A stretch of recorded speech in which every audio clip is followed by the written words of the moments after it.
Magandang araw pong muli at muli po nandito na naman tayo sa Huntahan ng Bayan TV. Pag-usapan po natin itong si Congressman Don Gonzales ng Pampanga, partikular sa Arayat, Pampanga.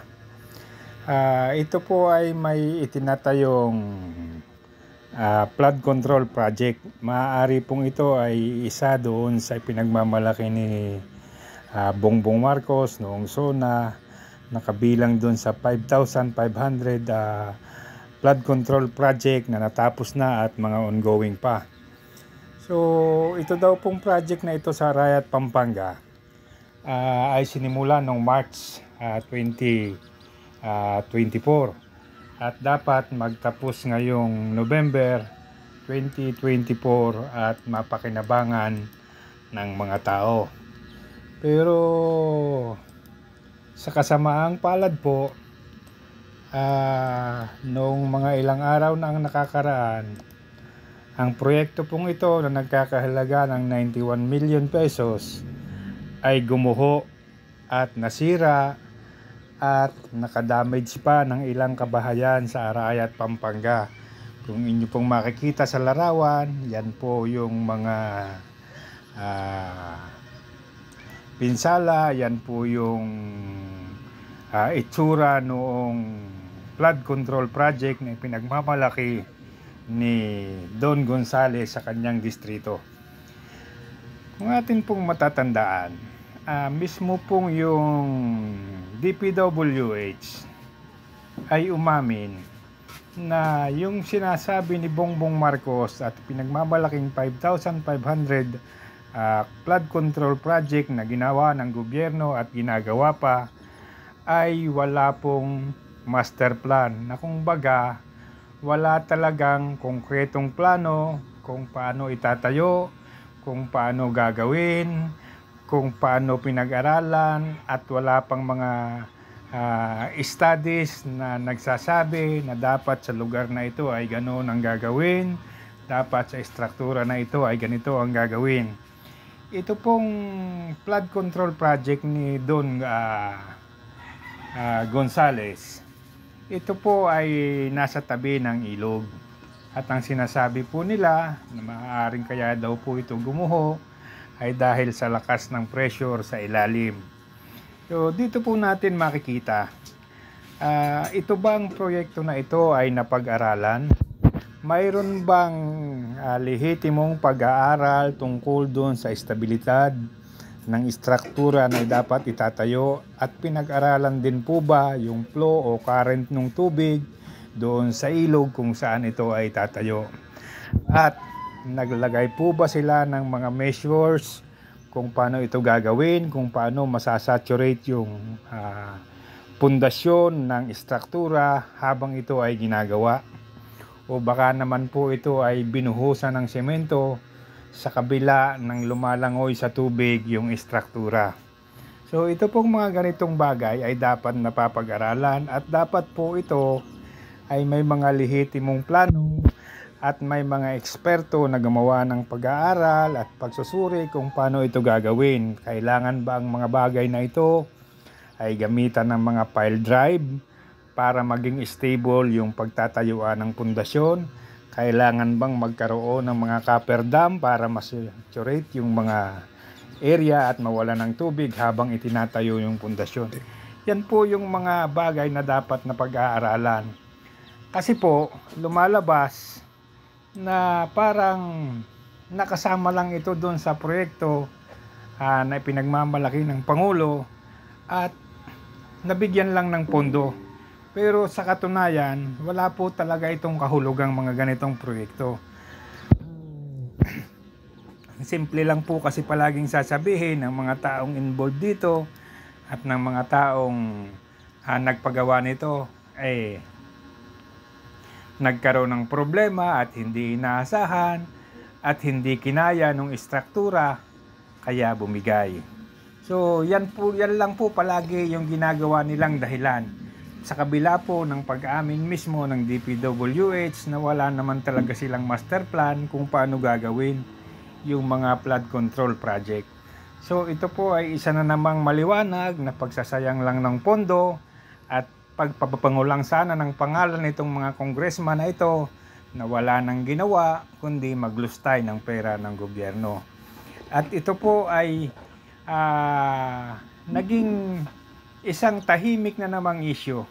Pansinin po ninyo sa Kamara, sa Senado, at pati po yung mga mainstream media, wala po halos tayong naririnig tungkol dito. Sa Kamara po o sa Kongreso, wala man lang pong nag-i-inquire na magkaroon ng investigasyon patungkol dito at kung ano po ba ang mga dapat gawin at mga measures na dapat gawin para sa mga ganitong proyekto. Silang lahat po ay tahimik. Sa Senado naman, lalong wala kang maririnig.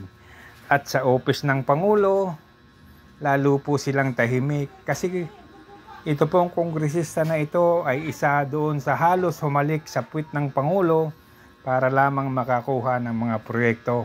At ito pong Don Gonzales na ito ay parang ito po ay may mga kaso pa rin sa ombudsman na hinaharap patungkol pa rin sa mga project ng gobyerno na nakuha niya at ng kanyang pamilya. Kung hindi po tayo nagkakamali. Hindi po tayo sigurado dyan pero minsan po nabasa natin yan sa isang balita. Pero ang maliwanag sa ngayon ay itong kanyang proyekto dito sa kanyang nasasakupan na distrito ay mukhang hindi na naman maganda ang kinalabsan. At mukhang imbes na ito ay maimbestigahan at mapag-aralan at makita kung paano talaga at kung sino ang dapat managot at kung paano marirecover yung mga pundong nawawala at nasasayang sa mga ganitong bagay. Pero iba po ang pinagkakaabalahan ngayon ng ating Kongreso at iba rin ang pinagkakaabalahan ng Opisina ng Pangulo at ng Senado. Ang Kongreso po ngayon ay abalang-abala sa mga Duterte kung paano pababagsakin si Pangulong Duterte, dating Pangulong Duterte at ang kanyang pamilya. At kung atin pong mga makikita, yun pong mga ipinipresenta nilang mga testigo ay mga nakakulong at kanila pong pinalalabas para lamang makatestigo. At ganon din po sa Senado. Abalang-abala po sila kay Alice Go at Chapogo na ang mismong Pangulo ang nagsabi na ito ay totally tigil pero sa kabila po ng kanyang utos ay tuloy-tuloy po ito at mayroon pa po ang isang revelasyon o pagbubulgar na ginawa si Maharlika na mismong ang Pangulo at ang kanyang asawa ang nakikipag-meeting doon sa mga ari ng Pogo kung paano ito magagawa at mismong yung law office daw ni Lisa Araneta Marcos ang ginagamit para mapacilitate ang lahat ng ito. So yan po, balikan po natin itong kay Don Gonzales na flood control project. Sana naman magkaroon tayo ng inquiries tungkol dito at makita kung paano ito napatayo at kung sino ang dapat managot at kung nasusunod ba, kung may plano man, nasusunod ba yung tamang proseso dun sa plano, yung standard. Baka naman po ito ay kagaya dun sa mga ibang project dyan dati sa Pampanga. Kung ating matatandaan, yung mga dike dyan na ginawa nung panahon ni Lito Lapid ay mga substandard. Yung mga bakal, hindi po dapat nakakalusot ang mga ganitong bagay. So dapat po dito ay isang malalimang investigasyon kasi po ang involved dito ay isa na namang napakalaking pondo na kung tutuusin ay magamit na sana sa mga pangangailangan ng bansa at ng mga mamamayang Pilipino. So dito po natin makikita ngayon ano ba talaga ang direksyon ng Pangulo. Ang kanya po ba talagang direksyon ay magkaroon na lang ng investigasyon sa loob ng 6 na taon o magkaroon ng mga matinong proyekto at mapanagot, mahabol kung sino yung mga gumagawa ng hindi maganda sa mga proyektong ng gobyerno na kanilang nakukuha. Pero mukha pong medyo matatagalan pa ito kung magkakaroon man dahil sa ngayon, gaya ng sinasabi ko, abalang-abala silang lahat kay dating Pangulong Rodrigo Roa Duterte, sa kanyang anak na si Pulong at sa kanyang manugang na si Manasseh Carpio.